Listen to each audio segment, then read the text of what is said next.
দর্শক স্বাগত জানাচ্ছি TVN24 নিউজ নেটওয়ার্কের নিয়মিত আয়োজন আওয়ার ডেমোক্রেসি অনুষ্ঠানে আপনাদের সাথে আছি আমি ইহসান জুয়েল। আমেরিকা ইরান যুদ্ধের 34তম দিন চলছে।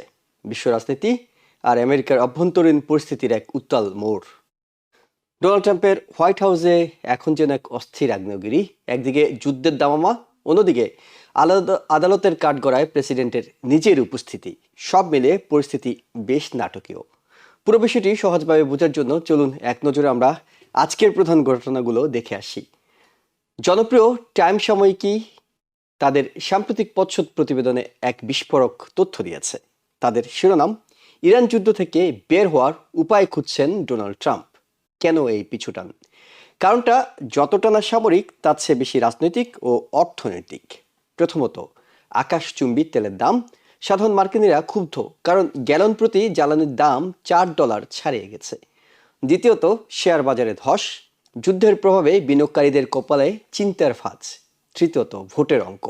White house chief of staff সুজি ওয়াইলস প্রেসিডেন্টকে সতর্ক করেছেন যে 13 জন মার্কিন সেনার মৃত্যু এবং যুদ্ধের এই দীর্ঘসূত্রিতা আসন্ন মধ্যবর্তী নির্বাচনে রিপাবলিকানদের ডুবিয়ে দিতে পারে। ট্রাম্প চাইছেন দ্রুত যুদ্ধ শেষ করতে, কিন্তু শর্ত একটাই, তাকে বিজয়ী হিসেবে ঘোষণা করতে হবে। তবে বিশ্লেষকরা বলছেন ইরানের শাসন ব্যবস্থা পরিবর্তন বা পারমাণবিক কর্মসূচি পুরোপুরি বন্ধ করার মতো বড় লক্ষ্যগুলো অর্জন করা মোটেও সহজ হয় নয়। যুদ্ধ শেষ হলেও এখন পর্যন্ত ট্রাম্পের রণমূর্তি কমেনি।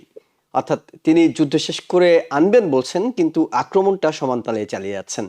জাতির উদ্দেশ্যে দেয়া ভাষণে তিনি বলেছিলেন অভিযান প্রায় শেষ, কিন্তু আজ সোশ্যাল মিডিয়ায় একটি ভিডিও পোস্ট করে তিনি নতুন করে আতঙ্ক ছড়িয়েছেন। ভিডিওতে দেখা যাচ্ছে ইরানের সবচেয়ে বড় সেতুটি আমেরিকার হামলায় ধূলিসাৎ হয়ে গেছে। ট্রাম্প সরাসরি হুমকি দিয়ে বলছেন, বেশি দেরি হওয়ার আগেই চুক্তিতে রাজি হও, নাহলে ইরানকে বোমা মেরে প্রস্তর যুগে পাঠিয়ে দেওয়া হবে। মূলত ওয়াশিংটনের কঠিন শর্ত মেনে নিতে, ইরানকে চরম চাপে রাখতেই এই আঘাত ও হুমকি নীতি। একদিকে দেশের ভিতরে ট্রাম্পের দাপট চলছে, কারণ নাটকীয়ভাবে পদ থেকে সরিয়ে দেওয়া হয়েছে অ্যাটর্নি জেনারেল পাম বন্ডিকে। কেন সরানো হলো নির্দিষ্ট কারণ না জানালেও গুঞ্জন আছে জেফ্রি অ্যাপস্টাইন সংশ্লিষ্ট ফাইল সামলানো এবং রাজনৈতিকভাবে যারা প্রতিপক্ষ, প্রেসিডেন্টের প্রতিপক্ষ, তাদের বিরুদ্ধে যথেষ্ট কড়া ব্যবস্থা নিতে পারছেন না তিনি, তাই প্রেসিডেন্ট তার উপর অসন্তুষ্ট। এবং একই সময়ে যে তথ্যটি কিছুক্ষণ আগে জানা গেল সেটা হলো আমেরিকার সেনাপ্রধান জেনারেল র্যান্ডি জর্জকে সরিয়ে দিয়েছেন ওয়ার্ল্ড সেক্রেটারি পিট হেগসেট। অর্থাৎ এর আগে হোমল্যান্ড সেক্রেটারি ক্রিস্টি নোমের পর এটি একই দিনে ট্রাম্প প্রশাসনে বড় ধরনের একটা রদবদল। অন্যদিকে ইতিহাসে প্রথমবারের মতো কোনো ক্ষমতাসীন প্রেসিডেন্ট হিসেবে ট্রাম্প নিজেই সুপ্রিম কোর্টে হাজির হয়েছিলেন। ইস্যু জন্মসূত্রে নাগরিকত্ব। এটি বাতিল করার জন্য তিনি এর আগে ট্রাম্পে একটা নির্ভয়া আদেশ দিয়েছিলেন। সেখানে বলা হয়েছিল যদি বাবা মায়ের কেউ গ্রিন কার্ডধারী বা নাগরিক না হন তবে আমেরিকার জন্মালেও সেই শিশু নাগরিকত্ব পাবে না। কিন্তু আদালতের মুড দেখে মনে হচ্ছে ট্রাম্প এখানেও বড়সড় একটা ধাক্কা খেতে যাচ্ছেন। বিচারপতিরা ইঙ্গিত দিয়েছেন ট্রাম্পের এই আদেশ মার্কিন সংবিধানের ৪র্দশ সংশোধনীর সাথে সরাসরি সাংঘর্ষিক। অর্থাৎ ট্যারিফ বা শুল্ক লড়াইয়ের মতো এখানেও হয়তো আইনি পরাজয় বরণ করতে হচ্ছে তাকে। সব মিলে একদিকে ইরানের উপর মুহুর্মুহু হামলা আর চুক্তির চাপ, অন্যদিকে দেশের ভিতরে সংবিধান আর নিজের প্রশাসনের কর্মকর্তাদের সাথে লড়াই। ট্রাম্প এখন এক চতুর্মুখী চ্যালেঞ্জের মুখে আছেন। এই যুদ্ধ কি সত্যি শেষ হবে, নাকি মধ্যবর্তী নির্বাচনের আগে পরিস্থিতি আরো জটিল হবে? আমরা আলোচনা করব। আলোচনার জন্য আমরা আমন্ত্রণ জানিয়েছি কমনওয়েলথ ইউনিভার্সিটি অফ পেনসিলভেনিয়ার প্রফেসর ডক্টর এম খালেকুজ্জামান। আলোচনায় যুক্ত হচ্ছেন বাংলাদেশ ল সোসাইটি ইউএস এর সাবেক general secretary advocate Abdur Rashid. আপনাদের দুজনকে স্বাগত জানাচ্ছি। আমরা কিছুটা ধারণা দেওয়ার চেষ্টা করলাম। প্রফেসর ডক্টর এম খালেকুজ্জামান, আপনার কাছে জানবো, বিশেষ করে জানবো তিনি এই যুদ্ধ শুরুর পর একবারই জাতির উদ্দেশ্যে ভাষণ দিলেন বুধবার, অর্থাৎ কালকে তিনি ভাষণটি দিয়েছিলেন। সে ভাষণের চুম্বক একটি অংশ দেখছি। তারপর আসলে তিনি ভাষণে কি মেসেজটা দিলেন, যে যুদ্ধ কি আসলে থামছে, নাকি ইচ্ছে হলে থামবো, ইচ্ছে হলে চালাবো, কি আসলে তার পরিকল্পনা? একটু ছোট্ট করে তার বক্তব্যটা শুনি। Thanks to the progress we've made, I can say tonight that we are on track to complete all of America's military objectives shortly, very shortly. We're going to hit them extremely hard over the next 2 to 3 weeks. We're going to bring them back to the Stone Ages where they belong. In the meantime, discussions are ongoing. Regime change was Not our goal. We never said regime change, but regime change has occurred because of all of their original leaders' death. They're all dead. If there is no deal, we are going to hit each and every one of their electric generating plants very hard and probably simultaneously. We have not hit their oil, even though that's the easiest target of all, because it would not give them even a small chance of survival or professor doctor M Khalequzzaman তার বক্তব্য শুনছিলেন। আসলেই কি president যুদ্ধ বন্ধ করার মতো চাপে আছেন, বন্ধ করতে চাইছেন আন্তরিক, নাকি এটি এক ধরনের কৌশলগত কথামালা? জি, ধন্যবাদ আপনাকে। আমি আসলে প্রেসিডেন্ট ট্রাম্পের বক্তৃতাটি গতকাল পুরোটাই শুনেছি, সুতরাং তিনি যা বলতে চেয়েছেন ভালোভাবে খেয়াল করেই দেখেছি। সেই বক্তৃতাতে আমাদের এক ধরনের দিক নির্দেশনা থাকার কথা ছিল যে স্পেসিফিকলি কি হচ্ছে, আমেরিকার ইয়েটা কি, যে এই যুদ্ধে যাওয়ার দরকারটা কি ছিল, নেসেসিটিটা কি, মানে জাস্টিফিকেশনটা কি, এবং এর মূল লক্ষ্য কি, এবং ভবিষ্যৎ পরিকল্পনা কি। এই জিনিসগুলো অতটা স্পষ্টভাবে আনফরচুনেটলি আসে নাই। কারণ হচ্ছে, যেমনটি আপনি এই যে ক্লিপটাতে দেখালেন, তারা বলছে যে যুদ্ধটা 2-3 সপ্তাহের মধ্যেই শেষ হয়ে যাবে। বারবারই দাবি করেছে যে তারা যে অরিজিনাল প্ল্যান, সেই প্ল্যান থেকেও অলরেডি এগিয়ে আছে। কিন্তু অরিজিনাল প্ল্যানটা কি? অরিজিনাল প্ল্যানটা ও মুখে যদি কখনো বলে নাই যে রেজিম চেঞ্জ, কিন্তু আপনার মনে আছে যুদ্ধ শুরু হওয়ার 1-2 দিন পরেই ডোনাল্ড ট্রাম্প বলেছিলেন যে ইরানের যে জনগণ, তাদের উদ্দেশ্যে বলেছিলেন যে তোমাদের এখন জেগে ওঠার সময়, তোমাদের এখন মানে যে ফ্রিডমের টাইম, এবং তোমরা এখন সেই যে এই ইয়েটা, ওই এই সরকারের যে জায়গাটা, সেটাকে দখল করে ফেলা উচিত। মানে এই জাতীয় আর কি কথাটা একটু প্যারাফ্রেজিং করে বললাম, মানে ফেলে দাও, এই সরকারকে ফেলে দাও, সোজা আহ্বান ছিল। এই সরকারকে ফেলে দাও, এটা তোমাদের সময় ফ্রি হয়ে যাওয়ার, মুক্ত হওয়ার। তো সেটা হয়নি। তারপরে দেখুন, এর প্রেক্ষিতে এখন তিনি বলছেন যে সরকার রেজিম চেঞ্জ আমাদের আইডিয়াতে না থাকলেও রেজিম তো আসলে চেঞ্জ হয়েই গিয়েছে, কারণ মূল নেতারা মারা গিয়েছে। এখন যারা তৃতীয় সারির নেতারা রয়েছে, তারা অনেক রিজনেবল, অনেক বেশি মানে ভালো তার দৃষ্টিতে। তো সেই কথাটা তো সত্যতা খুব কম, কারণ যারা মারা গিয়ে, যারা এখন ক্ষমতায় অধিষ্ঠিত হয়েছে, তারা তো আসলে আগের যে মানে আগের যে ইয়ে ছিল আয়াতুল্লাহ আলী খামেনি, তারই ছেলে, যে তার পিতাকে হারিয়েছে, তার ওয়াইফকে হারিয়েছে, তার সন্তানকে হারিয়েছে, এবং সবার কাছে সে পরিচিত আরো একটু বেশি হার্ড লাইনার হিসাবে। সেই হিসাবে মোটেও আমেরিকার দৃষ্টিকোণ থেকে রেজিমের কোনো পজিটিভ চেঞ্জ সেখানে আসেনি। তারপর আরেকটা জিনিস যেটা যুদ্ধের শুরুতেই বলেছিল যে হরমুজ প্রণালীকে খুলে দিতে হবে, তা নইলে ইরানকে সম্পূর্ণ ধ্বংস করে দেওয়া হবে। এখন বোঝা যাচ্ছে যেটা খুলে দেওয়া আমেরিকার পক্ষে মোটেও সম্ভব হবে না, যার জন্য তিনি পিছিয়ে এসে এখন বলছেন যে হরমুজ প্রণালী খোলার ব্যাপারটা আমাদের কাছে অত গুরুত্বপূর্ণ না, কারণ এটা আমাদের খুব কাজে লাগে না।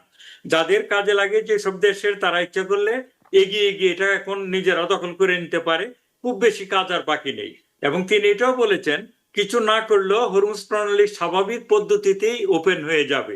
তাহলে বোঝা যাচ্ছে হরমুজ প্রণালীর ব্যাপারেও তার যে অবজেক্টিভ ছিল সেটা তারা অ্যাচিভ করতে পারে নাই। 3 নম্বর হলো যে নিউক্লিয়ার যে ক্যাপাবিলিটি, সেটাকে সমূলে ধ্বংস করে, বিশেষ করে ইসরায়েলের দাবি ছিল ধ্বংস করলে হবে না, তারা জিরোতে নিয়ে আসতে হবে। তাদের যত প্রসেসড ইউরেনিয়াম রয়েছে সেগুলিকে তাদের কাছে হস্তান্তর করতে হবে, এবং নিউক্লিয়ার প্রোগ্রামকে শূন্যে নিয়ে আসতে হবে। সেটা সম্ভব হয়নি, তাই না? সেটা সম্ভব হয়নি। জুনে যে গত বছর তারা আক্রমণ করেছিল, সেই আক্রমণের পরে বলছিল যে নিউক্লিয়ার ক্যাপাবিলিটি আমরা ধ্বংস করে দিয়েছি। ধ্বংসই যদি করে দিতে হয়, তাহলে আবার নতুন করে নিউক্লিয়ার ক্যাপাবিলিটি গুলোর কথা আসছে, এর মানে ধ্বংস হয়নি। তার এটাও হয়নি, তাই না? তাহলে নিউক্লিয়ার ক্যাপাবিলিটি ধ্বংস করতে পারেনি। হ্যাঁ, এটা সত্য যে আমেরিকার যে শক্তিমত্তা, বা পৃথিবীর সবচেয়ে বড় শক্তিধর রাষ্ট্র আমেরিকা, তারা ইরানের ফিজিক্যাল ক্ষতি প্রচুর করেছে, ভৌতিক যে ক্ষতি আর কি, যে রাস্তাঘাট, দালান কোঠা, লিডারদের মেরে ফেলা, এটা করতে পেরেছে, এত সন্দেহ নেই। কিন্তু এর মানে কিন্তু এই না যে যুদ্ধের যে অরিজিনাল অবজেক্টিভ ছিল এগুলির একটা পরিপূর্ণ হয়েছে। এর আরেকটা জিনিস বলি, যে একটা তো হচ্ছে নিউক্লিয়ারও তারা সরাতে পারেনি, হরমুজ প্রণালী খুলতে পারেনি, রেজিমকেও চেঞ্জ করতে পারেনি। আর একটা হচ্ছে যে তাদের যে বেস ছিল গালফ স্টেটগুলোতে, তাদেরকে তো বেসগুলো করার পূর্ব শর্তই ছিল ওইসব গালফ স্টেটগুলোকে আমেরিকা পুরোপুরি নিরাপত্তা দিবে সারা জীবন ধরে। সেই নিরাপত্তাটা তারা দিতে চরমভাবে ব্যর্থ হয়েছে। এর মানে একটা দেশকেও তারা রক্ষা করতে পারেনি। তাহলে হচ্ছে এখানেও তারা তাদের যে মিত্র, তাদের কাছে তাদের মুখ রক্ষা হয়নি, বরং তারা কাউকে রক্ষা করতে পারেনি। তার বাইরে গিয়ে রয়ে গেল হলো মিসাইল ক্যাপাবিলিটি। সে ডোনাল্ড ট্রাম্প গতকালও বলছে যে আমরা তাদের নেভিকে ধ্বংস করে দিয়েছি, এয়ারফোর্সের ক্যাপাবিলিটি ধ্বংস করে দিয়েছি, এমনকি মিসাইল বানানোর যে ক্যাপাসিটি ফ্যাক্টরি গুলো, সেগুলি আমরা প্রায় 70% ধ্বংস করে দিয়েছি, এবং তাদের সামান্যই বাকি রয়েছে। কিন্তু আশ্চর্যের ব্যাপার হলো, যখন তিনি বক্তৃতা দিচ্ছেন ডোনাল্ড ট্রাম্প, তখনই কিন্তু সারা ইসরায়েল এবং গালফের অন্যান্য স্টেটে ইরানের মিসাইল দ্রুত গতিতে ছড়িয়ে পড়ছিল এবং সারা দেশেই সাইরেন বাজছিল। এবং আপনাকে সাপ্লিমেন্ট করি, সেটা হলো সিএনএন এই মুহূর্তে সিএনএন যে হেডলাইনটা করে রেখেছে, সেখানে তারা বলছে যে তাদের সোর্স বলছে, ইউএস এর সোর্সই বলছে যে ইরানের মিসাইল এখনো অর্ধেক মিসাইল তাদের আছে এবং হাজারের উপরে ড্রোন এখনো অ্যাক্টিভলি আছে। এটি এইমাত্র সিএনএন তাদের হেডলাইন করে রেখেছে। Thank you. কিন্তু উনি নিজেই স্বীকার বলছেন যে, এবং অন্যান্য নিউজে 70% লঞ্চার আমরা ধ্বংস করে দিয়েছি। তাহলে সিএনএন এর রিপোর্টে বোঝা যাচ্ছে 70% ধ্বংস হয়নি। এবং আমরা নিজের চোখেই দেখতে পাচ্ছি প্রতিদিন নিউজগুলিতে যে মিসাইল যখন যেখানে প্রয়োজন সেখানে তারা পাঠাচ্ছে, বরং তাদের তীব্রতা আরো বাড়ছে। এর মানে মিসাইলও পুরোপুরি ধ্বংস হয়নি, রেজিমও চেঞ্জ হয়নি, হরমুজ প্রণালী খোলা হয়নি, মিত্রদেরকে রক্ষা করা যায়নি, তারপরে হচ্ছে নিউক্লিয়ার ক্যাপাবিলিটিও সমূলে ধ্বংস করা যায়নি। তবে তাদের ব্যাপক ক্ষয়ক্ষতি তারা করতে পেরেছে, এটা সত্য। এর মানে এটাকে যদি আপনি বিজয় বলেন, বলতেই পারেন। কিন্তু আরেকটা জিনিস হয়নি, যেটা ডোনাল্ড ট্রাম্প উপর্যুপরি বলে আসছে বেশ কয়েকদিন যাবত, যে ইরান তাদেরকে অনুরোধ করছে, হাতে পায়ে ধরছে একটা ডিল করার জন্য, একটা মানে একটা করার জন্য। প্রত্যেক দিন কিন্তু ওদের যে ইরানের যে পররাষ্ট্রমন্ত্রী আব্বাস আরাকচি, তিনি তাৎক্ষণিকভাবে রিভার্টাল দিয়ে যাচ্ছে যে আমরা কখনো তাদের সাথে মানে সিজফায়ারের জন্য অনুরোধ করিনি। বন্ধ যদি করতে হয়, যুদ্ধটা পুরোপুরি বন্ধ করতে হবে, এখানে সিজফায়ারের কোনো জায়গা নেই। প্লাস ডোনাল্ড ট্রাম্প যেটা বলছে ওদের সাথে আমাদের নেগোসিয়েশন হচ্ছে, এটাও সঠিক নয়।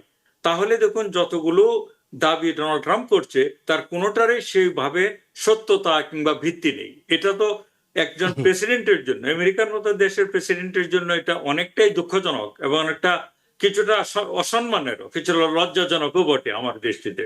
জি, অনেক ধন্যবাদ। অনেকগুলো কারণ আপনি খুব চমৎকারভাবে বিশ্লেষণ করেছেন। অ্যাডভোকেট আব্দুর রশিদ, আপনার কাছে একই বিষয়ে জানবো, সেটা হলো যে আমেরিকা চাইছে, কেন চাইছে সেটি আমরা হয়তো আলোচনায় আনলাম, কিন্তু ইরান চাইছে না। ইরান বলছে না কারো কাছে কাকুতি মিনতি করে কিংবা অন্য কোনো দেশকে, পাকিস্তানকে ডেকে নিয়ে, রাশিয়াকে ডেকে নিয়ে, চায়নাকে ডেকে নিয়ে তুমি একটু আমাকে বাঁচাও কিংবা আমাকে একটু যুদ্ধটা বন্ধ করে দাও। ইরান কিন্তু বেশ হেরম দেখিয়ে বলছে যে না, আমাদের শর্ত আছে, যদি যুদ্ধ বন্ধ করতে হয় তোমার ইচ্ছে মতো বন্ধ হবে না, উল্টো তারা কিছু শর্ত চাপিয়ে দিচ্ছে। ইরানের এই ক্ষমতা দেখানো কিংবা এই অবস্থান নেওয়ার পিছনে কি যুক্তি আছে বলে আপনার কাছে মনে হয়? ধন্যবাদ জুয়েল ভাই, এবং আপনার মাধ্যমে দর্শক শ্রোতাদেরকে। আসলে ইরানকে আপনাকে বুঝতে হবে মানে ইরানের ইতিহাস থেকে। ইরান হচ্ছে পার্সিয়ান জাতিরা আসলে কি ধরনের জাতি এবং তারা কখনো মাত্রানত স্বীকার করে কিনা, এবং তাদের সাথে যে আপনার ইসলামিক ঐতিহাসিক যে যোগসূত্র আছে, যে সেই মানে করেন যে হাসান হুসেনের মানে যুদ্ধ থেকে তারপর থেকে তাদের মনে করেন যে কখনো নত যেন না হওয়া, কোনো পরাশক্তি এসে তাদের হয়তো কিছুকাল দখল করে রেখেছে, কিন্তু আজীবন পর কোনো পরাশক্তি তারা পার্সিয়ানদেরকে কখনো দখল করে রাখতে পারেনি। নট অনলি দ্যাট, পার্সিয়ানদের একটা ভালো গুণ হচ্ছে তারা কিন্তু সব ব্যথা থেকে বা সব কষ্ট থেকে বা সব যুদ্ধ থেকে তারা কিন্তু লেসন নেয়। ইরান যুদ্ধে আপনার হয়তো মনে আছে যে ইসরায়েলের মাধ্যমে ইরানকে হচ্ছে আমেরিকা এবং ইরাককে ইসরায়েলের মাধ্যমে সহযোগিতা করা হচ্ছিল যাতে দেশ দুটোকে ওই জায়গায় দুর্বল করা যায়। তো এই 8 বছরের যুদ্ধ কিন্তু ইরান ওখান থেকে অনেক কিছু শিখেছে। ইরান কিন্তু তার কোনো প্রতিবেশীকে কখনো এর আগে আঘাত করেনি কিংবা কোনো একটা বুলেট ছড়েনি, এবং কি তারা আমেরিকার কোনো সোলজারের ঘাঁটিতে বা বেজও কিন্তু কখনো তারা কোনো বুলেট ছড়েনি বা কোনো ড্রোন অ্যাটাক করেনি এই আক্রমণের আগ পর্যন্ত। কারণ হচ্ছে তারা এটা কখনো চায়নি। হ্যাঁ, তাদের যেটা প্রবলেম ছিল সেটা হচ্ছে ইসরায়েল ওখানে যেহেতু ফিলিস্তিনিদের ভূখণ্ড দখল করছে এবং দীর্ঘদিন ধরে ফিলিস্তিনিদেরকে হত্যা করে আসছে, এবং নট অনলি ফিলিস্তিন, ওখানে আরো কিছু সিরিয়া কিংবা লেবাননের অনেক বড় ভূখণ্ড তারা দখল করে রেখেছে। এটা নিয়ে একটা বড় একটা টেনশন ছিল। এখন এই যুদ্ধটা মূলত ছিল ইসরায়েল এবং মানে রিজিওনাল শক্তি হিসেবে উত্থান হওয়ার কারণে ইরানের সাথে তাদের একটা টেনশন, এবং সেখান থেকে একটা মানে যুদ্ধ। এই যুদ্ধে আমরা জড়ালাম কেন, এটি এখন আমেরিকানদের অনেক প্রশ্ন। এখন আমাদের জেনারেলরা বলছে দেখেন আমাদের একটা কত ম্যাসআপের মধ্যে আমরা ঢুকে গেছি। এখন আমাদের আজকে অ্যাটর্নি জেনারেলকে আমাদেরকে ফায়ার করতে হলো, আমাদের মানে চিফ অফ স্টাফ সেনাবাহিনী তাকে আমাদেরকে, আমাদের যুদ্ধমন্ত্রী তিনি তাকে সরে যেতে বলেছেন, আরো অন্যান্য অনেক জেনারেলকেও কিন্তু সরে যেতে বলা হয়েছে। তো এর মধ্যে দিয়ে আমরা যেটা বুঝতে পারছি, প্লাস স্যার খালিকুজ্জামান যেটা বললেন যে ডোনাল্ড ট্রাম্পের গতদিনে যে বক্তব্য, সেই বক্তব্যের মধ্যে দিয়ে যে কথাগুলো বেরিয়ে আসছে, এই কথাগুলো থেকে আমরা এখন বুঝতে পারছি। আপনি যদি তার ফার্স্ট অফ অল ডোনাল্ড ট্রাম্পের যদি গতকালকে বডি ল্যাঙ্গুয়েজটা আপনি দেখেন, অন্যান্য আগের বক্তব্যগুলোতে কিন্তু যখন সে দেয় তখন কিন্তু সে বড় ধরনের একটা এনার্জি নিয়ে এসে কিন্তু মিডিয়ার সামনে বক্তব্য দেয়। গতকালকে তার এনার্জি দেখে মনে হয়েছে যে মনে হচ্ছে লেজে গোবরে একটা অবস্থা হয়ে গেছে, এখন আমরা যে কোনো ভাবে ওখানে যুদ্ধ প্যাক আপ করে আমাদের চলে আসলে আমাদের ইজ্জত বাঁচে। কারণ একদিকে আমেরিকানরা ফুঁসে উঠছে, 80 লক্ষ আমেরিকানরা বিভিন্ন রাস্তায় রাস্তায় নেমেছে যুদ্ধের বিরুদ্ধে নো কিং মুভমেন্টের জন্য। এটা সামনের দিকে আরো বাড়বে। আমরা 13 জন সোলজারকে খুইয়েছি, প্রায় 200-র উপরে সোলজার আমাদের আহত হয়েছে। আমাদের শেয়ার মার্কেটের অবস্থা খুবই খারাপ। আমাদের মাধ্যমে পৃথিবীতে আমাদের বন্ধু প্রতিম যে রাষ্ট্রগুলো আছে তাদেরও শেয়ার মার্কেট এবং এনার্জি মার্কেটের বেহাল অবস্থা। সুতরাং সারা পৃথিবী থেকে একটা চাপ আসছে এবং ঘরোয়া চাপও একটা তৈরি হয়েছে। এমন একটা চাপের মধ্যে যদি এগুলা সামাল দেওয়া না যায়, তাহলে সামনের দিনগুলোতে শুধু ডোনাল্ড ট্রাম্পেরই না, গোটা রিপাবলিকান পার্টির একটা বিশাল ভরাডুবি ঘটবে। এবং ডোনাল্ড ট্রাম্প এই মুহূর্তে ইতিহাসের সবচেয়ে অজনপ্রিয় প্রেসিডেন্ট, যেটা আমরা গত কয়েকদিনের আমরা সার্ভেতে এটা দেখতে পেলাম। তো এটা যদি চলতে থাকে তাহলে আমাদের প্রেসিডেন্টের ভবিষ্যৎ এবং রিপাবলিকানদের ভবিষ্যৎ কোথায় যাবে আপনি নিশ্চয়ই অনুমান করতে পারছেন। এখন কথা হচ্ছে যে জায়গায় এখন আমরা আছি, এই জায়গার মধ্যে দিয়ে আমরা এখনো কিন্তু ভালো কিছু পজিটিভ স্টেপ নিয়ে কিন্তু আমরা এই জায়গাটা একটা ভালো একটা কনক্লুশন নিয়ে আসতে পারি।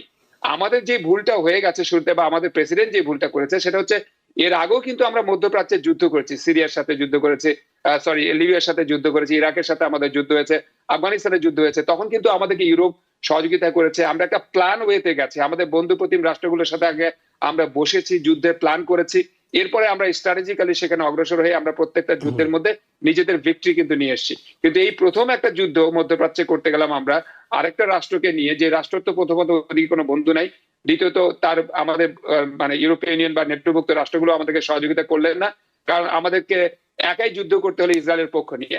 যার ফলে আমাদের যে ক্ষতিটা হলো, এই ক্ষতিটা হচ্ছে অবর্ণনীয় ক্ষতি, এবং এই ক্ষতিটা পুষে উঠতে অনেক সময় লাগবে। এমনই অবস্থায় প্রেসিডেন্ট চাচ্ছেন যে মানে লাস্ট এই যে তার বক্তব্যে গতকালকে, যে আগামী কয়েক সপ্তাহের মধ্যে যত দ্রুত সম্ভব কিছু অ্যাটাক করে, যেটা উনি বলেছেন যে একদম প্রস্তর যুগে ইরানকে নিয়ে যাবেন, সেই অ্যাটাক আমরা আজকে দেখতেও পেরেছি। ইরানের সবচেয়ে বড় যে বৃষ্টি, সেই বৃষ্টি অ্যাটাকের মধ্যে দিয়ে হয়েছে। যদিও এগুলো যুদ্ধ নিয়ম কানুনের মধ্যে কিন্তু এগুলো পড়ে না। আপনি কিন্তু যুদ্ধ নিয়মের যদি জেনেভা কনভেনশন দেখেন, সেখানে কিন্তু স্কুল, ব্রিজ, তারপরে আপনার মানবিক ফ্যাসিলিটি, এগুলোতে কিন্তু আপনি কখনো আক্রমণ করতে পারবেন না। কিন্তু আমার প্রেসিডেন্ট মনে হচ্ছে যে তিনি আর সেই জায়গায় নিজেকে ধরে রাখতে চাচ্ছেন না। তিনি এখন ইরানকে ঠিকই প্রস্তর যুগে নিয়ে যাবেন, এবং এর মধ্যে দিয়ে হয়তো কোনো একটা ভিক্টরি উনি ক্লেম করে ওখান থেকে বের হয়ে আসবেন। যদিও এটা আলটিমেটলি উনার মুখের কথা হবে ভিক্টরি, কিন্তু এটা ইনফ্যাক্ট এটা কোনো ভিক্টরি হবে না, কারণ হচ্ছে যুদ্ধে আসলে কেউ লাভবান হয় না। তবে আমার কাছে যেটা মনে হয়, ইরান কিন্তু এর মধ্যে দিয়ে আরো বেশি এগ্রেসিভ হবে। আমরা যখন চলে আসবো, হরমুজ প্রণালী তারা ছাড়বে না, হয়তো হরমুজ প্রণালী থেকে তাদের যে ক্ষতি হওয়ার যুদ্ধে তাদের যে ধ্বংসাবশেষ, এগুলোর তারা যে মানিটারি পেনাল্টি, এটা কিন্তু হরমুজ প্রণালী থেকে টোল মাধ্যমে তারা তুলে নিয়ে আসবে। এবং ইরান কিন্তু আরো বেশি মানসিক দিক দিয়ে অনেক শক্তিশালী হবে, এবং সারা বিশ্বে আমাদের যে শৌর্য বীর্য এবং আস্থা এবং বিশ্বাসের যে জায়গাটা, সারা পৃথিবীতে যে ক্রেডিটটা আমাদের ছিল, এই ক্রেডিটটা কিন্তু আমাদের যা ক্ষতি হয়ে গেল, এটা রিকভার করতে আমাদের অনেক সময় লাগবে। জি, অনেক ধন্যবাদ প্রফেসর ডক্টর এম খালিকুজ্জামান। আপনার প্রথম আলোচনার সূত্র ধরেই আপনার কাছে একটু জানি, সেটা হলো যে ইরানের ব্যাপক ক্ষয়ক্ষতির কথা তো আপনিও তুলে এনেছেন, কিন্তু আমরা জিততে হবে, মানে আমেরিকাকে এই যুদ্ধ থেকে শেষ পর্যন্ত কোনো একটা ভিক্টরি নিয়ে আসতে হবে। বিশ্লেষকরা, সামরিক বিশ্লেষকরা সবাই এখন পর্যন্ত যে অ্যানালাইসিস করছেন, এত ক্ষয়ক্ষতির পরও তারা বলছেন ইরান এই যুদ্ধের ফলে আরো বেশি শক্তিশালী হয়ে উঠছে। কারণ আমাদের সাথে আমাদের মিত্রদের যে একটা দূরত্ব তৈরি, বিশেষ করে Spain, Italy even Britain, France, তাদের সাথে যে দূরত্ব তৈরি, এটি সামনের দিনগুলোতে আরো প্রকট হবে। ন্যাটো থেকে বের হয়ে যাওয়ার বিষয়ে তিনি কিছু বলেননি যদিও কালকের বক্তব্যে, কিন্তু এই বিষয়টি সামনের দিনগুলোতে আরো বেশি আলোচনা আসবে। অর্থাৎ আমেরিকা তাদের আন্তর্জাতিক যে প্রভাব সেটি কি কমে আসবে যুদ্ধের পরে? সেটা তো অলরেডি কমতে শুরু করেছে, কারণ আপনি যদি দেখুন যে আমাদের যে সবচেয়ে বড় মিত্র হচ্ছে ন্যাটোর যে দেশগুলো, তারা মানে সময়ে আমাদের দুঃখে কষ্টে সবসময় আমাদের কাছে পাশে থাকে। কিন্তু ওই ইউরোপের প্রায় সমস্ত দেশগুলি বলেছে এটা হচ্ছে যুক্তরাষ্ট্র এবং ইসরায়েলের নিজস্ব যুদ্ধ, এটা আমাদের অপারেশন না, এটার অংশ আমরা হব না। হ্যাঁ, সেইখানে গেল একটা। তারপরে হচ্ছে যেটা বললাম যে মিডল ইস্টের যে কান্ট্রিগুলো, গালফ স্টেটগুলো তো আমাদের বড় এলাই ছিল, এবং তারা হয়তো এখনো বাধ্য হয়ে আমাদের এলাকায় আছে। যে আপনি মনে করেন কুয়েত, বাহরাইন, কাতার, ইউএই, ওমান, এই যে রাষ্ট্রগুলো, কিন্তু তারা যেভাবে নিজেরা ক্ষতিগ্রস্ত হলো, তাদের যে বিলিয়ন্স ডলারের ক্ষতি হয়ে গেল এই যুদ্ধটার কারণে, যেটা যুক্তরাষ্ট্র তাদেরকে সে সুরক্ষা দিতে পারেনি, এই জন্য তারা তো ডেফিনেটলি ক্ষুব্ধ আমেরিকার উপর। এর মানে ভিতরে ভিতরে তারাও কিন্তু অল্টারনেটিভ খুঁজছে। তারাও খুঁজছে যে চাইনার সাথে তাদের যে ঠিক অ্যালায়েন্স না, যে আর কি ব্যবসা বাণিজ্য আর অনেক বাড়িয়ে দিবে, এটা হবে একটা।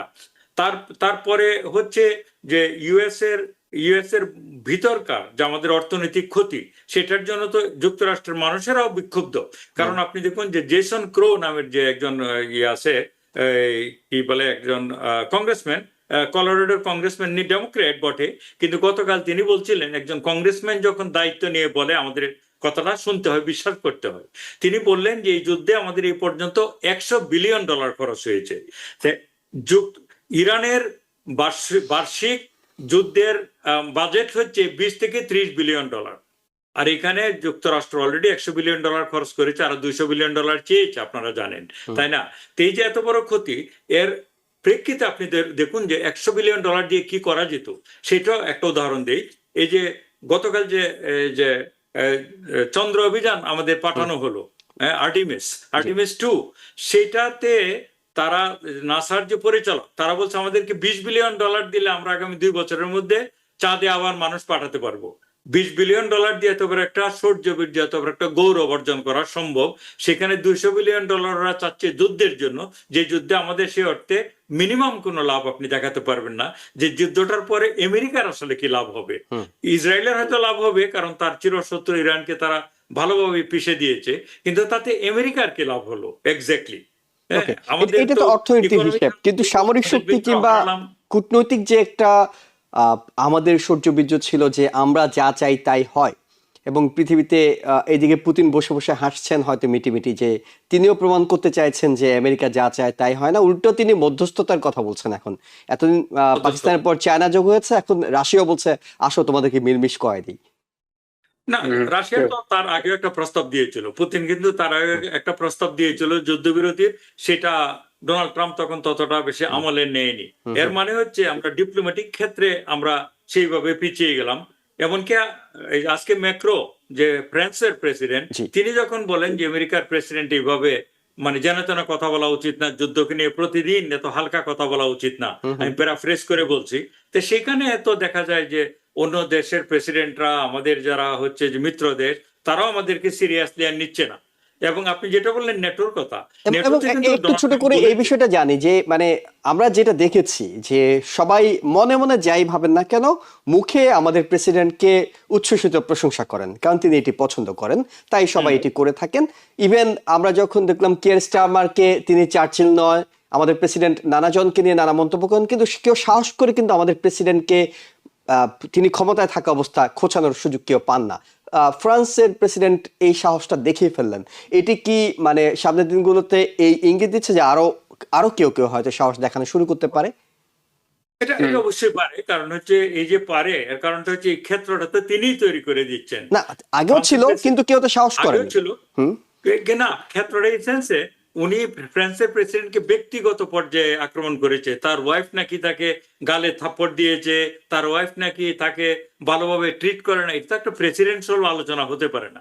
যুক্তরাষ্ট্রের প্রেসিডেন্ট অন্য কোন দেশের প্রেসিডেন্টের ওয়াইফ তার সাথে কি বিহেভিয়ার করে, এটা আলোচনায় নিয়ে আসবে জনসমক্ষে, এটা তো হতে পারে না। সুতরাং এটা একটা দিক। আর ম্যাক্রন এই কথাটাও বলেছেন যে দেখুন নেটোর যে রিয়েল শক্তিটা ছিল হচ্ছে আর প্রচ্ছন্ন শক্তি, মানে ভিতরে ভিতরে আমরা ঐক্যবদ্ধ, এটাই হচ্ছে আমাদের মূল শক্তি। এখন ডোনাল্ড ট্রাম্প যখন প্রকাশ্যে এসে নেটোকে ছোট করেন যে নেটো আমার কোনো কাজে লাগছে না, আমরা এটাকে সাপোর্ট করছি, এটা একটা কাগজে বাঘ, কাগজে বাঘ। তাহলে রাইট রাইট তাহলে কিন্তু আমাদের অবিশ্বাস তৈরি হয়ে যায় আমেরিকার প্রতি, তাতে করে আভ্যন্তরীণ যে শক্তিটা সেটা কিন্তু অনেকটা ফাফা হয়ে যায়। হ্যাঁ, কিন্তু কি আসে যায়, মানে আমাদের আমাদের শক্তি কমে আসলে কি আসে যায়? কারণ তারা তো আমাদের কাজে আসছে না, আমরা একটা যুদ্ধ করছি, তারা তো কেউ আসলো না, তাহলে তাদেরকে কেন আমরা একতরফা সহযোগিতা করব? না, এখন আপনি যদি পৃথিবীতে যদি লিডার হতে হয় তাহলে কিন্তু আপনার লিড করার মতো দেশ থাকতে হবে। ওদেরকে তো আমরা লিড করি নেটোতে। আপনি তো শুধু গায়ে মানে না, আপনি মোরাল হয়ে আপনি পৃথিবীর লিডার দাবি করতে পারেন না। আপনার একটা অ্যালায়েন্স লাগবে, আপনাকে মানুষ সম্মান করতে হবে, আপনার কথার মর্যাদা দিতে হবে, তাহলেই না আপনি বিশ্ব মানে আমাকে নেতা মানতে হবে, তো আমাকে নেতা কেউ না কেউ মানতে হবে। সেটাই আমি বললাম, সেই জায়গাতে তো আস্তে আস্তে এটা ধস নামছে, আস্তে আস্তে যে আমাদেরকে মানুষ আর সেইভাবে গুরুত্ব দিচ্ছে না। কেউ প্রকাশ্যে, কেউ হচ্ছে যে অ্যানালাইসিসের মাধ্যমে বিশ্লেষকরা বলছে আমেরিকা যেটা করছে, বিশেষ করে ডোনাল্ড ট্রাম্প, এটা একটা আমেরিকার মতো দেশের প্রেসিডেন্টের সাজে না এভাবে কাজ করে, এভাবে কথা বলা। সুতরাং আমাদের তো বিশ্বাসযোগ্যতা, আমাদের গ্রহণযোগ্যতা অনেক কমে যাচ্ছে পৃথিবীতে। ওকে, আমি একটু অ্যাডভোকেট আব্দুল রশিদ, কি আপনি যোগ করবেন? হচ্ছে যে আপনি দেখেছেন যে শরণার্থীকালে সবচেয়ে বেশি ট্রল হচ্ছে এই মুহূর্তে আমাদের প্রেসিডেন্টকে নিয়ে সোশ্যাল মিডিয়ায়। নট অনলি দ্যাট, যে নেটো থেকে যে সরে উনি আসতে চাচ্ছেন, দেখেন এই নেটোটা কে গঠন করেছিল? আমরাই গঠন করেছিলাম 1949-এ, কানাডাকে নিয়ে এবং ইউরোপকে নিয়ে সোভিয়েত ইউনিয়নকে মানে প্রতিরোধ করার জন্য। সো নেটো কিন্তু আমরা আমাদের স্বার্থে তৈরি করেছিলাম। সো নেটো থেকে সরে আসলে আমাদেরই বরং ইন্টারন্যাশনাল যে ইন্টারেস্ট আছে সেটাই থ্রেটের সম্মুখীন হবে। ভবিষ্যতে যদি রাশিয়া, চীনের মতো দেশগুলো যদি আমাদের চাইতে আরো বেশি শক্তিশালী হয়, তাতে আমাদেরই লস হবে। এবং সম্ভবত প্রেসিডেন্ট চাইলেও এককভাবে এটি পারবেন না, কারণ 2023 সালে একটা ভোটাভুটি হয়েছে যেখানে কংগ্রেসের অনুমোদন লাগবে এমন একটি বিষয় বলা হয়েছিল, তখন মানে কংগ্রেস অনুমোদনটি দেয়নি। এটা কংগ্রেসের মাধ্যমে রিকগনাইজ একটা র্যাটিফাইড একটা চুক্তি, সুতরাং এই চুক্তিকে আপনি বের হতে আসলে অবশ্যই কংগ্রেসের পারমিশন দিতে হবে। ওকে, অ্যাডভোকেট আব্দুল রশিদ, আপনার কাছে এর পরে যে প্রসঙ্গটি জানতে চাই সেটা হলো, এর আগে তো ক্রিস্টোনোমের বিষয়টি ছিল, সেটা আভ্যন্তরীণ বিষয় ছিল, কিন্তু পামবন্ডি আমরা দেখলাম এবং চিফ অফ স্টাফ সেনাপ্রধান জেনারেল র্যান্ডি জস, তাকেও আজকে সরিয়ে দেওয়া হলো, বরখাস্তই করা হয়েছে। এগুলো ট্রাম্প প্রশাসন কিংবা মাগা যে বেসটা, সেটার জন্য কোনো নিজস্ব ভুল বোঝাবুঝি কিংবা আস্থা সংকট সেগুলো তৈরি হচ্ছে কিনা? এর আগে জাতীয় নিরাপত্তা উপদেষ্টা নিরাপত্তার সিকিউরিটি প্রধান যিনি ছিলেন, তিনি এর আগে নিজেই পদত্যাগ করেছিলেন, বলেছিলেন এটি আমাদের যুদ্ধ নয়, ইসরায়েলের যুদ্ধ। মানে মাগা বেজে কি আস্থাহীনতা তৈরি হচ্ছে কিনা? না, অবশ্যই এটা তো আস্থাহীনতা। এটা আস্থাহীনতার প্রেসিডেন্টের মাগা প্রোগ্রাম, তাছাড়া তার টোটাল অ্যাডমিনিস্ট্রেশনে একটা আস্থাহীনতার প্রকাশই আমরা দেখতে পাচ্ছি। এর আগে একজন হোমল্যান্ড সিকিউরিটির প্রধানকে স্যাক করা হয়েছে, তিনি চলে গেছেন। এখন আমাদের অ্যাটর্নি জেনারেল, যিনি সার্বক্ষণিকভাবে প্রেসিডেন্টকে আইন বিষয়ে উপদেশ দিতেন, সুপ্রিম কোর্ট বিষয়ে ওনাকে সবসময় ওয়াকিবহাল করতেন, এবং তার যে এক্সিকিউটিভ অর্ডারগুলো যেগুলো বিভিন্ন জায়গায় চ্যালেঞ্জ হয় সেগুলোকে হ্যান্ডেল করা থেকে অনেক বেশি অ্যাটর্নি জেনারেল কিন্তু মানে প্রেসিডেন্টের কথা এবং কাজের সাথে আইনের কি সম্পর্ক, সংবিধানের কি সম্পর্ক এবং বিচার বিভাগের কি সম্পর্ক, এগুলো বিষয়ে কিন্তু প্রেসিডেন্টকে অ্যাডভাইস করে থাকেন, এবং এগুলো কিন্তু কোর্ট কাছারিতে হ্যান্ডেল করে থাকেন আমাদের অ্যাটর্নি জেনারেল। এবং তার মতো একটা জায়গায় এরকম একটা পদকে যখন উনি কাউকে সরিয়ে দিলেন, তখন আপনাকে বুঝতে হবে যে তার অ্যাডমিনিস্ট্রেশনের মধ্যে কিন্তু একটা বিশাল ভিতরে ভিতরে আস্থাহীনতা চলছে। হয়তো সামনের দিনগুলোতে আপনি আরো কিছু এরকম সরিয়ে দেওয়া দেখবেন। যে আমাদের যুদ্ধমন্ত্রী কিন্তু অলরেডি আমরা একটা নিউজের মাধ্যমে জানতে পারলাম যে আরো কিছু জেনারেলকে সরে যাওয়ার কিন্তু উনি ইঙ্গিত দিয়েছেন। সো এর মানে যেটা বোঝা যাচ্ছে যে দেখেন আগেন যে এগুলোর কারণ হচ্ছে যে আমরা আনপ্ল্যান ওয়েতে যখন কোনো কিছু নিয়ে অগ্রসর হব, তখনই কিন্তু এই ধরনের ডিজাস্টার মাঝপথে গিয়ে মানে শুরু হয়। আমাদের যে অ্যাটর্নি জেনারেল, তার পিছনে প্রেসিডেন্টের সবচেয়ে, যদিও প্রেসিডেন্ট আপনি টুইটারে দেখেছেন অনেক বেশি তার প্রশংসা করেছে, এগুলো হচ্ছে মুখের কথা, প্রশংসা করতেই হয়, না হলে আপনি যদি তার ব্যর্থতাকে যদি আপনি টুইট করেন তাহলে তো মানুষ বুঝে ফেলবে যে আপনি আসলে ভিতরে ভিতরে অনেক বেশি দুর্বল, এবং এই দুর্বলতা যতটুকু ঢাকা যায় বরং তার প্রশংসাই তিনি করেছেন টুইটের মাধ্যমে।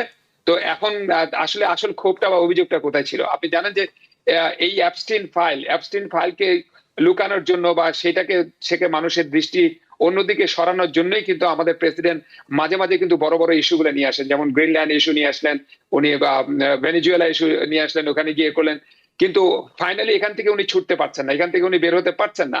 এবং দেখেন এই যে মানে এই যে ইরানের প্রতি যে যুদ্ধটা, এটাও কিন্তু আপনি এখন বলতে পারবেন না যে 1 বছর আগে কিন্তু এটা আমাদের কোনো প্ল্যানিং এ ছিল না, ইভেন কি 6 মাস আগেও কিন্তু আমাদের প্ল্যানিং এ ছিল না। এটাও কিন্তু মানে হঠাৎ করেই হয়েছে এবং আনপ্ল্যান ওয়েতে হয়েছে, কিন্তু যার ফলে ওখানেও আমরা একটা ডিজাস্টারের সম্মুখীন হচ্ছি। তো অ্যাবস্টিন ফাইল নিয়ে মানে মানে প্রেসিডেন্টের ক্ষোভ হচ্ছে দুটো জায়গায়। একটা হচ্ছে যে তার অপোনেন্টকে উনি যদি কাউকে পছন্দ না করেন, তাহলে উনি রাষ্ট্রযন্ত্রকে মানে এটাকে ওপেনাইজ করেন হচ্ছে তাকে শাস্তি দেওয়ার জন্য বা তাকে দুর্বল করার জন্য বা তার বিরুদ্ধে অ্যাকশন নেওয়ার জন্য। এই জন্য কিন্তু প্রেসিডেন্টের বিরুদ্ধে সবাই কিন্তু মুখ খুলে না, সাহস করে কথা বলে না। যেমন এই যে ম্যাক্রন বলেছে বাইরের দেশের একজন, তার বিপক্ষে তার অবস্থান তো আপনারা দেখেছেন। এবং ঘরোয়ায় আমাদের দেশের মধ্যেও কিন্তু যারা বিভিন্ন সেক্রেটারি আছেন এবং দায়িত্বে আছেন, প্রেসিডেন্টের যেহেতু খুব বেশি পাওয়ারফুল, তার কাছে গিয়ে হোয়াইট হাউসের ওভাল অফিসে গিয়ে আমাদেরকে তোষামত করতে হয়, এবং এটা একটা খুব ন্যাচারাল। যার কাছে ক্ষমতা থাকে এবং তিনি যাকে অ্যাপয়েন্টমেন্ট দেন এবং তিনি যাকে স্যাক করতে পারেন বা ক্ষমতা থেকে সরিয়ে দিতে পারেন পাওয়ার থেকে, তার তো প্রশংসা ছাড়া করার অন্য কিছু নেই। আপনি যদি প্রশংসা না করেন তাহলে তো আপনি টিকতে পারবেন না, সে আপনাকে অন্যভাবে ভাবতে পারে, তাই না? এই জন্যই আমাদের প্রেসিডেন্টের সামনে সাহস করে কেউ কথা বলতে সাহস পায় না। যদি সাহস করে কথা বলার যদি কালচারটা থাকতো, তাহলে কিন্তু তারও ডিজাস্টার হতো না, ওভারঅল আমেরিকারও ডিজাস্টার হতো না। যেমন উনি ওই যে ল্যাটিশিয়া জেমস, আমাদের নিউ ইয়র্কের যে অ্যাটর্নি জেনারেল, তার বিরুদ্ধে মানে দেখেছেন আপনি কত বড় অ্যাকশন নেওয়া হয়েছে, ইভেন কি তার কোথায় প্রপার্টি আছে সেগুলো খুঁজে বের করা হয়েছে। কারণ ল্যাটিশিয়া জেমস হচ্ছে ডোনাল্ড ট্রাম্পের কিছু লোকাল যে আপনার রিয়েল এস্টেট বিষয়ে যে মামলা, সেই মামলাগুলো কোর্টের মধ্যে তিনি এখানে পরিচালনা করতেন। সুতরাং এইভাবে করে যেখানে যেখানে গোটা দেশের মধ্যে তার বিরুদ্ধে যেখানে অ্যাকশন নেওয়া হয়েছে, ইভেন কি একজন ইলেকশন বিষয়ে একটা, আপনি জানেন 2014 সালের ইলেকশনের যে রেজাল্ট, সেই রেজাল্ট নিয়েও তিনি যথেষ্ট অসন্তুষ্ট ছিলেন। এগুলো বিষয়ে তিনি অ্যাটর্নি জেনারেলকে ইনভেস্টিগেট করতে বলেছিলেন। এগুলো বিষয়ে খুব ধীরে তেতালামি চলছিল এবং অ্যাটর্নি জেনারেল যথেষ্ট পদক্ষেপ নেন নাই তার অপোনেন্টের বিরুদ্ধে, এবং এগুলো অ্যাবস্টিন ফাইল নিয়ে তাকে যথেষ্ট ডিফেন্ড করা হয়নি। কারণ অ্যাবস্টিন ফাইল বিষয়ে তাকে যখন হাউস কমিটিতে ডাকা হয়, তাকে ছেঁড়া বেড়া অনেক প্রশ্ন করে তাকে মানে বিব্রত করা হয়েছে এবং ডিজাস্টার করে দেওয়া হয়েছে। এবং সেখানে অনেক কিছু আমরা বুঝতে পেরেছি আকার ইঙ্গিতে যে এগুলো আসলে মানে কি। সুতরাং এগুলোই তিনি, তাকে ডিফেন্ড করতে পারছে না তার চারপাশে থাকা তার প্রধান মানে সোলজাররা, তার ডিফেন্ডাররা। এই কারণে তিনি অসন্তুষ্ট তাদের প্রতি, এবং তাই অসন্তুষ্টের একটা বহিঃপ্রকাশ হচ্ছে এই আমাদের অ্যাটর্নি জেনারেল। এর আগে হোমল্যান্ড সিকিউরিটির প্রধান হয়েছেন, এখন অ্যাটর্নি জেনারেল হলেন। আপনি হয়তো সামনে আরো দেখবেন, কারণ প্রেসিডেন্ট যদি কাউকে পছন্দ না করেন, উনি আসলে, এই জন্যই তো আমাদের নো কিং মুভমেন্ট আছে, উনি কিং এর মতো আচরণ করেন। অর্থাৎ আমি আপনাকে পছন্দ করলাম না, রাইট ওয়ে পরের দিন সকালে অর্থাৎ মাঝরাতে আমি টুইট করে বলে দিলাম যে আপনি আর মানে ক্ষমতার মধ্যে নেই। তো ফেড চেয়ারম্যানের সাথে তিনি লিখেছেন, হয়তো কোনো সময় দেখবেন ফেড চেয়ারম্যান চলে গেছে। এরকম অনেক সামনের দিনে হয়তো হবে বলে আমার বিশ্বাস। কারণ হচ্ছে আমাদের প্রেসিডেন্টের যেমন তার আশপাশের মানুষদের প্রতি বা টিমের প্রতি আস্থা নেই, আশপাশের টিমেরও প্রেসিডেন্টের প্রতি খুব আস্থা আছে বলে আমরা মনে করছি না এই মুহূর্তে। জি, অনেক ধন্যবাদ প্রফেসর ডক্টর এম খালেকুজ্জামান। সাধারণত আমেরিকান প্রেসিডেন্সিয়াল সিস্টেমে আমরা যেটা দেখি সেটা হলো প্রেসিডেন্টই এখানে আসলে সর্বময় ক্ষমতা অধিকারী থাকেন। তিনি ইচ্ছে মতো তার অর্ডারগুলো দেন, সেটাকে কার্যকর করে তার যে লোকজন আছে, সেক্রেটারি আছে, তারা করে থাকেন। সেখানে টিম এ থেকে যদি 1 জন 2 জন 3 জন চলে যায়, আরও যদি সামনে 4-5 জনও চলে যায়, টিম বি চলে আসবে। এটা তো কোনো সমস্যা হবে না নাকি? প্রেসিডেন্টের এই মধ্যবর্তী নির্বাচন, সামনের আরো 3 বছর, সে সময়গুলোতে এটা কোনো ইফেক্ট কি ফেলবে? এটা আসলে ইলেকশনে কতটা এফেক্ট এটা ফেলবে এই ব্যাপারে আমি নিশ্চিত না। ওকে, এই ব্যাপারটা হচ্ছে ওদের আভ্যন্তরীণ, হুম। রিপাবলিকান দলের আভ্যন্তরীণ ব্যাপারে। তাতে যে আসলে মানুষের ভোট কমে যাবে, বেড়ে যাবে, এরকমটা তো আমি মনে করি না।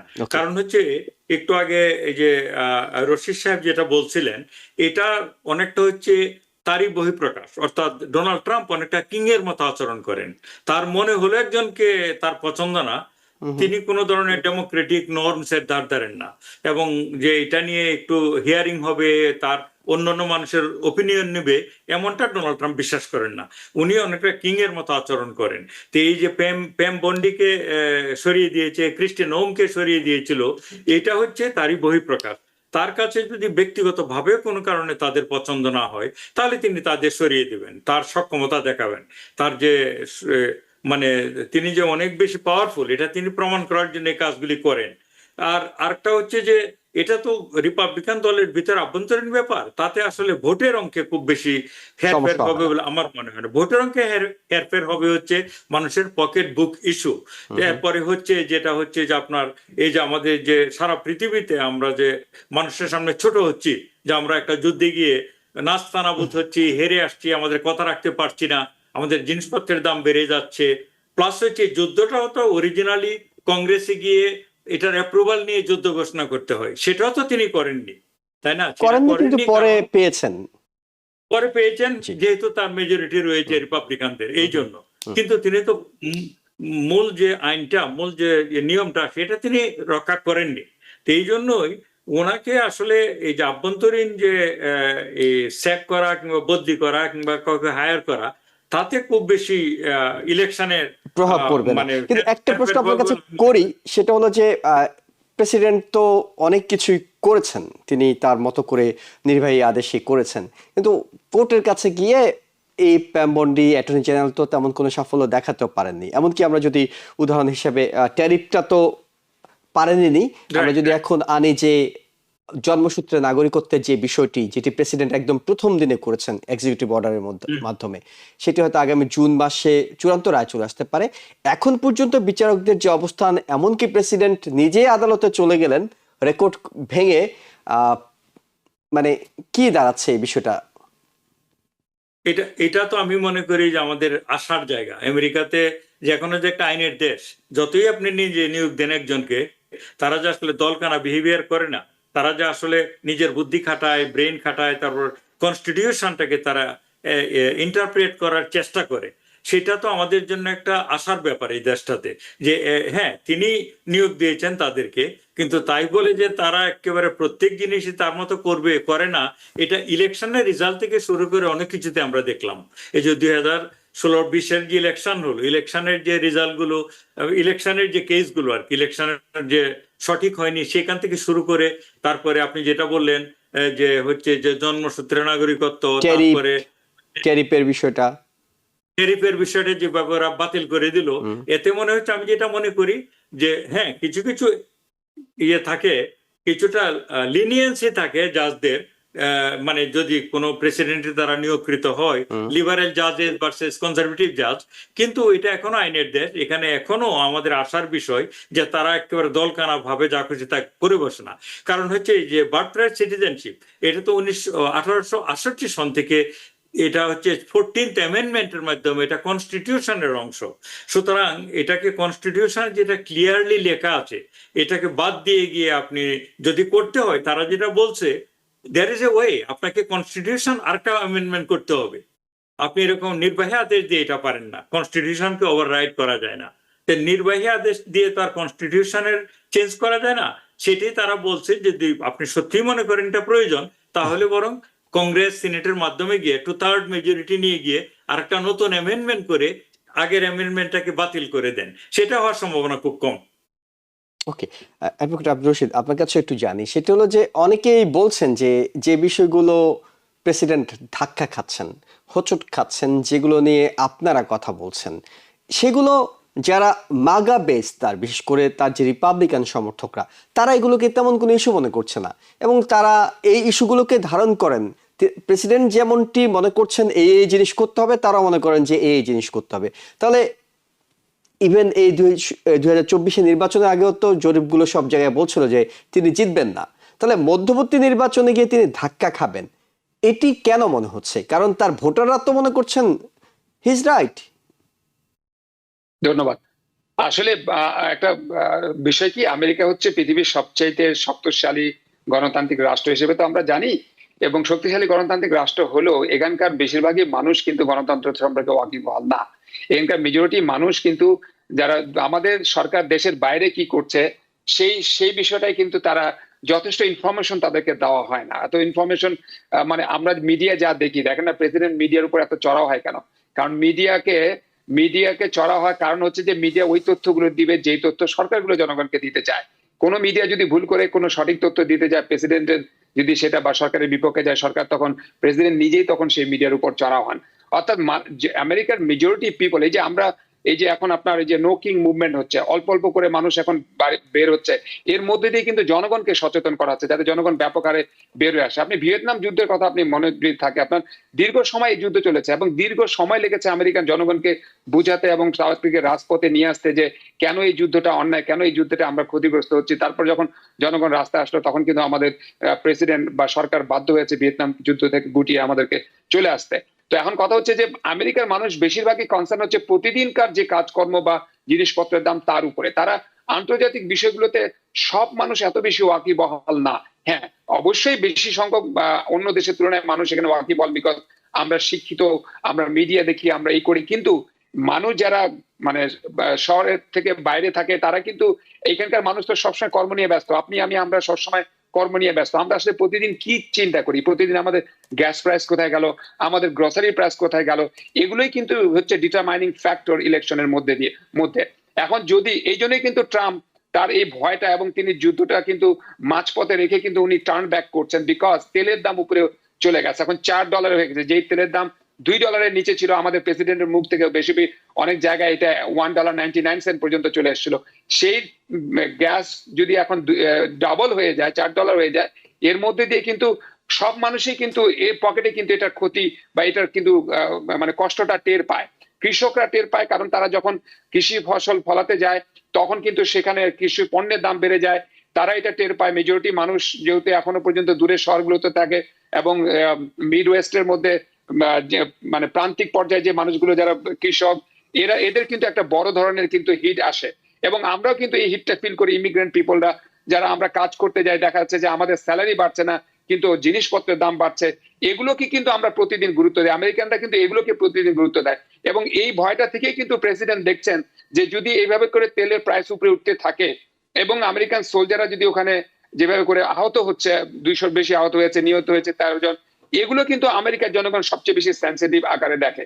সুতরাং এগুলোই কিন্তু ভবিষ্যতে মানে দেখেন, আপনি যেই সিটগুলোর কথা আমরা বলছি যে আপনার কংগ্রেসকে দখলে নিতে সিনেটে কিংবা হাউস অফ রিপ্রেজেন্টেটিভ খুব বেশি সিটের কিন্তু প্রয়োজন নাই, অর্থাৎ এবং বেশিরভাগ সিটগুলোতে কিন্তু রিপাবলিকানরা ডেমোক্র্যাটদেরকে পরাজিত করেছে কিন্তু 5-6 বা 4% ভোটের ব্যবধানে। কিন্তু এইটুকু পার্সেন্ট অফ ভোট কিন্তু চেঞ্জ করতে কিন্তু খুব বেশি বেগ পেতে হবে না, যদি সঠিক তথ্যগুলো জনগণের কাছে নিয়ে যাওয়া যায় এবং প্রচার করা যায়। আরেকটা আমেরিকার খুব খারাপ দিক হচ্ছে যে আমেরিকায় আপনি অ্যাকর্ডিং টু দি কনস্টিটিউশন এখানে মানি হচ্ছে ফ্রি স্পিচ, অর্থাৎ আপনি যদি ইলেকশনে দাঁড়ান, আমি একজন বড়লোক, আমি যদি মনে করেন যে CNN এর মালিক, অথবা আমি যদি বিল গেটস হই বা ইলান মাস্ক হই, আপনাকে কিন্তু আমি মিলিয়ন ডলার দিতে পারি, এপ্যাক আপনাকে টাকা দিতে পারে। তো টাকার খেলাটা কিন্তু এখানে খুব বেশি হয়, যার ফলে হয় কি রিপাবলিকানদের মধ্যে ধনী মানুষ বেশি, এই প্যাকের টাকা তারা বেশি পায়। ইলান মাস্কের মতো মানুষও কিন্তু গতবার আমরা দেখেছি সে মিলিয়ন ডলার খরচ করেছে পেনসিলভেনিয়াতে ডোনাল্ড ট্রাম্পকে জিতানোর জন্য, রাইট? এগুলোর ইফেক্ট কিন্তু পড়ে, এবং আমাদের দেশেও আমরা এটা দেখি, আমেরিকাতেও আমরা এটা দেখি। যদিও এটা খারাপ দিক, গণতন্ত্রের সাথে সামঞ্জস্যপূর্ণ না, কিন্তু একদিক হচ্ছে মানুষ মনে করে যে জিনিসপত্রের দাম বেড়ে যাওয়ার কারণে তারা সরকারকে পানিশ করবে, তাদের জনমত সরকারের বিপক্ষে চলে যায়। কিন্তু অন দ্য আদার সাইড, যখন বড় লোকরা প্রচুর পরিমাণে টাকা ঢালে এবং প্রচারের মাধ্যমে মানুষকে সুযোগ সুবিধা দেওয়ার মধ্যে দিয়ে, তখন কিন্তু একটা পর্যায়ে গিয়ে মানুষ কনভিন্স হয়ে যায়। তবে আমরা যেটা মনে করি, যদি সত্যি এই খেলাগুলো না হয়, মানুষের যদি রিয়েল মতামতটা যদি প্রকাশ করার সুযোগ থাকে, মানুষ যদি স্বাধীন সুস্থভাবে চিন্তা করা, ইনফ্লুয়েন্স মানে কোনো ইনফ্লুয়েন্স ছাড়া যদি চিন্তা করার সুযোগ পায়, তাহলে কিন্তু মিড টার্মে এই যুদ্ধের কারণে এবং জিনিসপত্রের দাম বাড়ার কারণে এবং গ্যাসের দাম বাড়ার কারণে কিন্তু একটা বড় প্রভাব পড়বে। আর যদি আগামী মিড টার্ম তো আমাদের নভেম্বরে হবে, এর মধ্যে যদি রিপাবলিকানরা এটা সামাল দিয়ে ওঠে, প্রেসিডেন্ট যদি বোঝে যে না, যুদ্ধ গুটিয়ে নিয়ে যদি তিনি ঘর সামলাতে যদি উনি আবার প্রস্তুত হয়ে যান এবং ঠিক মতো যদি ঘর সামলে নেন, তাহলে কিন্তু এটা বড় ধরনের প্রভাব কিন্তু ইলেকশনের মধ্যে পড়বে না। এখন আমাদের দেখার বিষয় হচ্ছে যে আসলে প্রেসিডেন্টের এই যুদ্ধ পরবর্তী অ্যাকশনস গুলো কোন দিকে যাচ্ছে, উনি কত মানে ঘর গোছাতে উনি কত ব্যস্ত, আমেরিকান জনগণকে সন্তুষ্ট করতে উনি কত ব্যস্ত। যদিও আরো আমেরিকান জনগণকে উনি সন্তুষ্ট করতে পারেন, তাহলে মিড টার্মে বৈতরণী হয়তো রিপাবলিকানরা পার হয়ে যাবে। আর যদি এই যে সাগা বা এই যে কষ্ট যেটা চললো, এটাকে যদি উনি রিকভার করতে না পারেন, তাহলে অবশ্যই এর প্রভাব একটা বড় আকারে মিড টার্ম ইলেকশনের মধ্যে পড়বে। অনেক ধন্যবাদ প্রফেসর ডক্টর এম খালেক। যেমন সময় শেষ হয়ে গেছে, আপনার এই বিষয়ে আমরা হয়তো আজকে শুনতে পারছি না, পরবর্তী অনুষ্ঠানে অবশ্যই আপনার মতামতটাও আমরা জেনে নেব। এবং দর্শক যারা দেখছিলেন সবাইকে ধন্যবাদ জানাচ্ছি, আমাদের অতিথিদেরকে ধন্যবাদ আমাদের সঙ্গে থাকার জন্য। ভালো থাকবেন। TBN 24 টেলিভিশন দেখতে আজই কল করুন 7187776556। লগ ইন করুন www.totalcablebd.com। নিউ ইয়র্ক থেকে সম্প্রচারিত TBN 24 টেলিভিশন বিশ্বজুড়ে বাঙালির কণ্ঠস্বর।